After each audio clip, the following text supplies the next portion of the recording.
vous souhaitons une cordiale bienvenue sur la scène des exposants à l'Inotech Digital pour le Webinaire de GF Machining Solutions.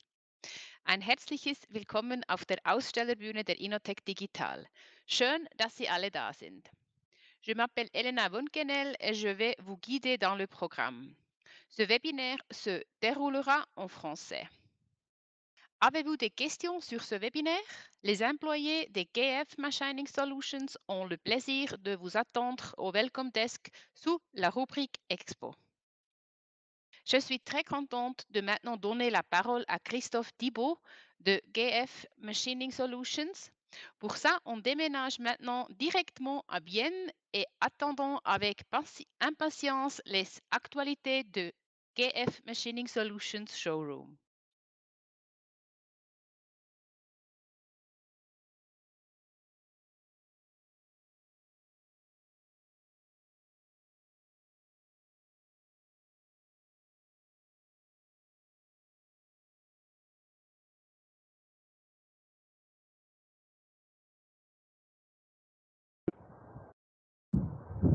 Bonjour, messieurs et mesdames, bienvenue à Bienne, ici le siège général de GF Machining Solutions.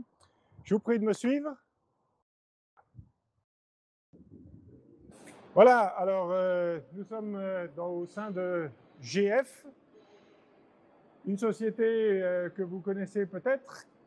On est présent sur 34 pays avec 137 usines, ça fait beaucoup de chiffres, mais 14 000 employés, l'essentiel. Et puis on fait un chiffre de plus de 3 milliards mondial. Donc ça, c'est l'ensemble GF. Comme vous l'avez vu, dehors, il y a un petit peu de vent, mais chez GF, donc dans notre centre principal, nous avons tout un ensemble. Nous faisons un chiffre d'affaires de 700 millions par an, un EBIT de 20, et tout ceci avec plus de 3000 employés worldwide. Nous sommes présents sur différents secteurs. Vous voyez ici, automobile, alors on ne fait pas que des voitures de course. L'ICT, tout le monde a son téléphone. Le packaging, malheureusement ces derniers temps on en a eu besoin de plus en plus. Mais aussi tout ce qui est horlogerie, le luxe, le médical, et puis l'aérospace, dans lequel nous sommes très présents. Voilà, je vous propose maintenant de faire un tour devant les machines, donc toujours dans le site de Bienne, où vous aurez la possibilité, si vous venez en réel, de voir un petit peu un extrait du panel complet que nous vous mettons à disposition. Nous voici devant la machine à fil Cut-P 350 Pro, avec son nouvelle interface, très facile, très intuitif. J'ai un usinage qui se lance. C'est une machine qui a possibilité d'avoir une programmation style ISO que l'on connaît bien dans les machines-outils, mais aussi une interface vision. Et là, on voit par exemple, je suis en train de couper une pièce et la machine, elle visualise ce que je coupe avec la technologie SparkTrack. On est directement embrayé, on voit les hauteurs de coupe et on voit la géométrie exacte de la machine. Donc c'est vraiment l'intelligence embarquée. La machine travaille toujours en vitesse maximum, quelque chose qu'un opérateur ne pourrait jamais faire. Elle est en plus équipée d'un dispositif anti-collision suivant tous les axes. Ça veut dire que jamais j'aurai un crash machine. Pour simplifier, je vous donne juste quelques points. Je mets une bobine de fil, j'ai un capteur RFID qui automatiquement détecte quel type de fil j'ai, quel type de technologie je dois choisir. Donc c'est vraiment quelque chose de très simple d'utilisation. Voilà en quelques mots, vous avez de la thermostabilisation, vous avez beaucoup de choses, mais avec grand plaisir on vous le montrera en direct. Merci.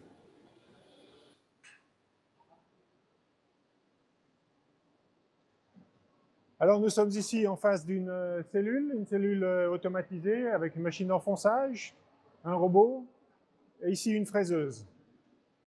Alors, si on la machine d'enfonçage que l'on a ici, donc une Formix 600, une machine très robuste, avec une très bonne accessibilité. On voit ici avec le bac rétractable, je peux arriver par la gauche, par la droite, ici pour l'automation. C'est un bac escamotable 3 faces, ça veut dire qu'au niveau mécanique, j'ai quelque chose d'extrêmement stable. J'ai un seul bloc ici qui fait que au niveau thermique, j'ai aucune influence et au niveau mécanique, je suis parfait. On voit ici un guidage Z qui est aussi surdimensionné. C'est vraiment donc pour les précisions extrêmes que l'on fait appel à ce type de machine. On voit ici un mandrin, puisqu'on vient changer automatiquement par le robot, du système multicavité. Et puis, j'ai ici une interface opérateur qui est extrêmement intuitive, avec une télécommande qui elle-même est programmable. On a des différents boutons que l'on peut programmer, etc. Donc c'est vraiment très, très convivial. Voilà. Donc, à côté, le robot. Ce robot, on le voit, très accessible. Il permet de changer les pièces, les électrodes. Hein, j'ouvre la porte, j'ai l'accessibilité ici. J'ai de l'autre côté pour les pièces plus lourdes. Hein. On voit, c'est quelque chose de compact, de accessible, facile d'utilisation. La programmation se fait par l'intermédiaire de la commande numérique, mais on peut aussi faire appel à quelque chose de plus complexe, des cellules automatisées avec des robots, etc., etc. Passons maintenant sur la machine de fraisage. Alors sur la machine de fraisage, ici une 1000S600, 600U parce que c'est une machine 5 axes.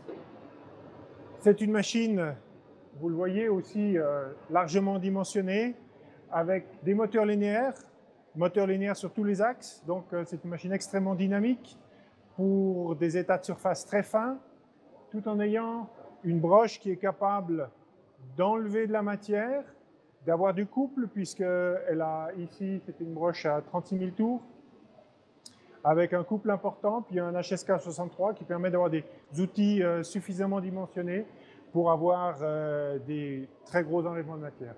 La commande numérique ici, c'est une Heidenhain 640, donc la dernière génération de chez eux. Il y a possibilité d'en avoir d'autres, mais c'est ce qui est le plus vendu. Au niveau thermique, on est venu climatiser aussi tout cet ensemble pour avoir une très très grande précision. Et comme vous l'avez vu, on l'automatise soit avec des solutions simples ici sur le côté. Et ce qui est très intéressant, c'est que les robots ne gênent en rien l'accessibilité de la machine, puisque l'automation ici, elle se fait par la gauche de la machine. Voilà, après les configurations sont diverses et variées, des outils, automation et autres fonctionnalités. Mais ça, je vous invite à venir nous voir en direct. Merci. Voilà, nous voici arrivés devant la petite sœur de la machine de tout à l'heure, donc la 1000S200U, de nouveau pour du 5 axes. De nouveau ici, on a des moteurs linéaires sur tous les axes. Et surtout, très important, on voit ici, tous les copeaux tombent bien en dessous. On a partout soit des murs droits ou des pentes inclinées pour amener le copeau au fond et pouvoir l'évacuer avec des pompes, des systèmes spiraux, etc. La commande numérique est la même. C'est une commande numérique Heidenhain, dernière génération. Et au niveau broche, nous avons ici aussi une broche très haute performance. Machine plus petite, on le voit ici. Plus petite trajectoire, extrême robustesse et stabilité. On voit tout est vraiment pour garantir le micron avec une symétrie parfaite sur cette machine.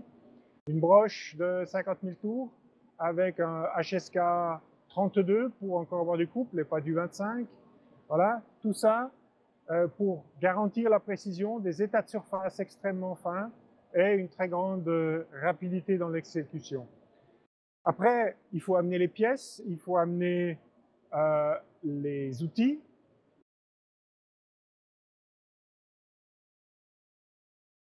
Les outils, on le voit ici, un changeur de 150 positions. J'ai des versions plus petites, 60, 30, facile d'accès. Un petit palettiseur, un changeur de palette ici qui monte jusqu'à 14 positions, 20 positions sur du plus petit. Et dans cette configuration-là, donc avec un diamètre 180, c'est un GPS 180 qui est utilisé, on monte à 14. Après, vous avez beaucoup de configurations qui sont possibles, puisque ici, c'est quelque chose de simple, mais on peut automatiser aussi avec un robot qui vient du côté droit ou par ici, donc des robots 6 axes, etc., etc. Voilà, beaucoup de possibilités ici aussi, mais je me tiens à votre disposition pour vous en parler. Nous là devant une très grande machine, vraiment une machine pour enlever du copeau.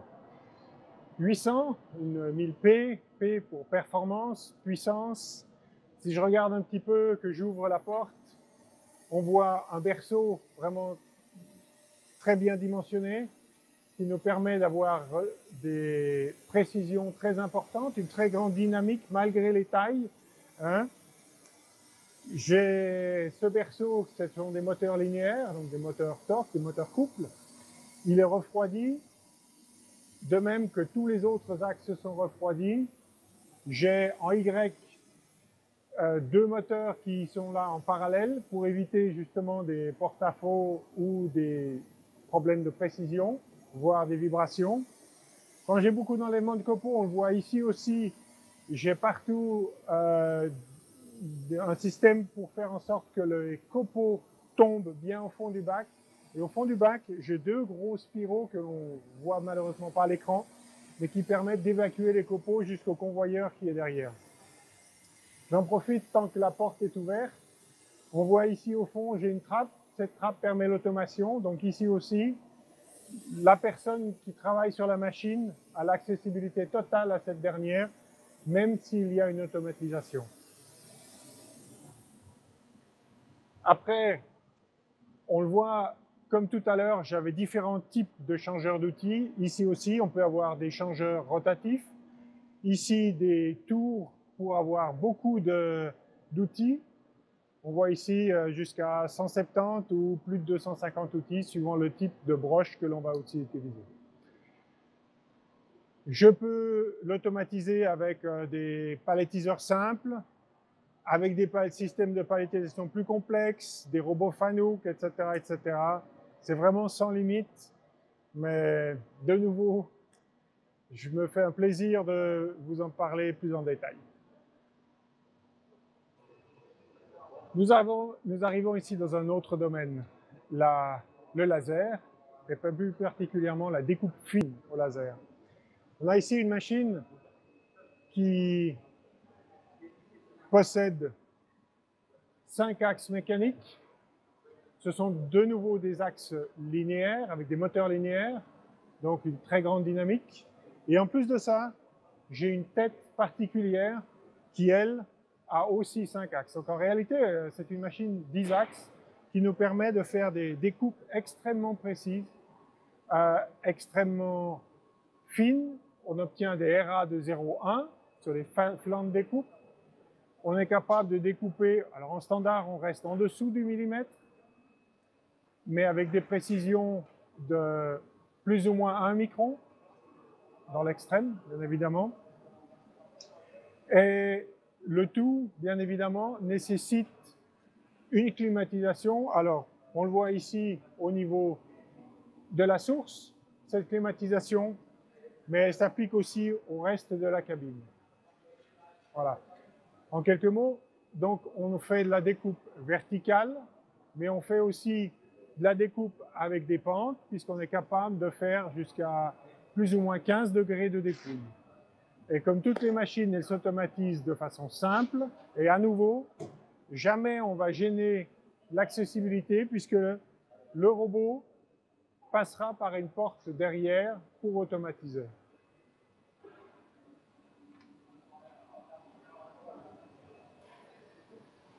Nous arrivons ici devant un autre type de laser. C'est ici une machine de texturation. C'est une des grosses machines, hein. On a différents modèles, les plus petites, les plus grandes. Au niveau construction, elles sont un petit peu différentes des petites. La grande, on voit ici la partie mécanique avec un plateau tournant, les axes X, Y, Z, d'accord? Donc, c'est une machine avec 5 axes mécaniques. Et puis, au niveau de la tête, j'ai 3 axes laser, d'accord? Euh, donc, ça nous permet une très grande flexibilité. Pour avoir une meilleure précision, ici aussi, on est vu particulièrement climatiser la tête pour avoir une précision extrême. C'est quelque chose qui est très important quand on a des très longs temps d'usinage. C'est vraiment une machine de production. Elle est équipable de différents types de sources, bien évidemment, comme presque tous les lasers du marché. Il y a une grande différence, c'est que ici, j'ai 2 sources sur la même machine qui peuvent être activées l'une après l'autre. Hein. Et sur les petites machines, j'ai possibilité d'intégrer un femto et un nano, donc des sources laser femto ou nano.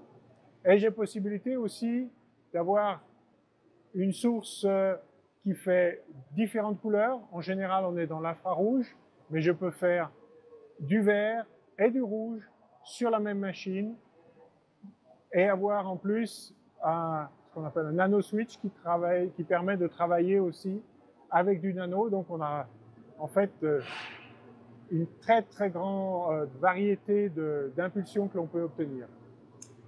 Voilà, tout ça pour obtenir des très beaux états de surface, des textures. La seule limitation que l'on ait sur cette machine, c'est vraiment la créativité des personnes.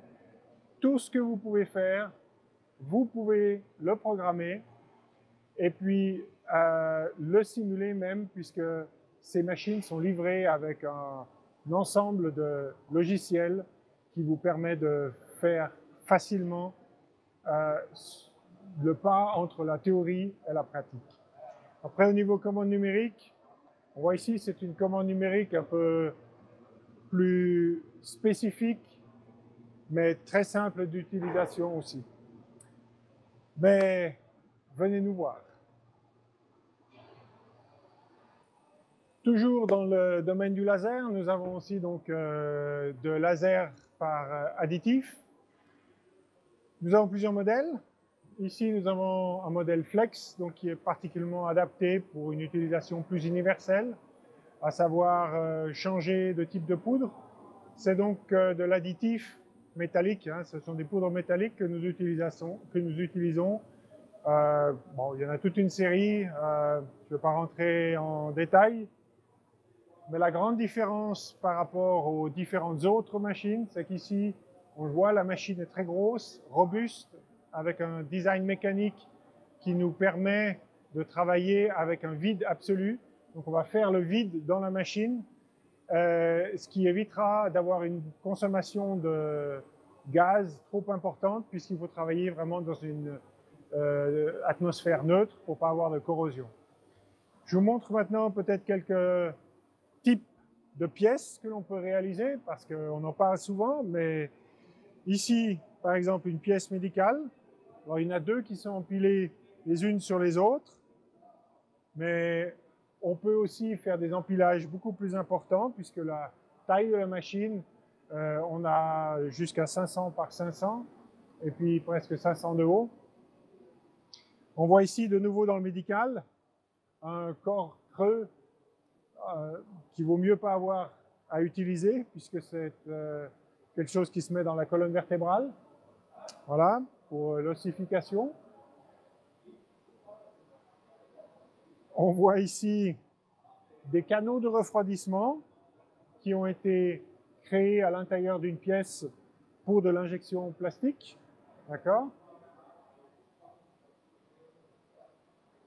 Pareil, ici, c'est une mâchoire qui a été reconstruite. Ça, ce sont des alliages de titane pour l'aérospatial. Ce sont des buses pour réacteurs.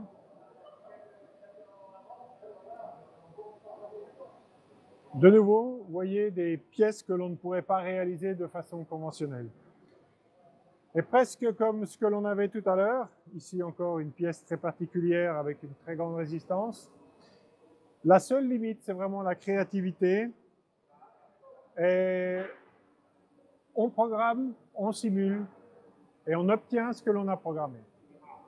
Assez simple, et le tout à partir de tous les différents types de matières que vous puissiez imaginer. Je parle toujours de poudre métallique. Voilà. Voilà, nous avons construit des pièces par additifs. Donc on a sur une plaque de base, on est venu monter nos éléments. Ce qu'il faut après, c'est séparer les pièces qui ont été réalisées de la plaque de base. Et pour ça, on a ici une machine à fil. Alors, la spécificité de cette machine, c'est qu'elle a un axe qui nous permet de retourner cette dernière. Les pièces tombent dans des paniers et ça nous permet quelque chose de propre. On n'a pas de problème de court-circuit avec la poudre qui pourrait tomber, par exemple.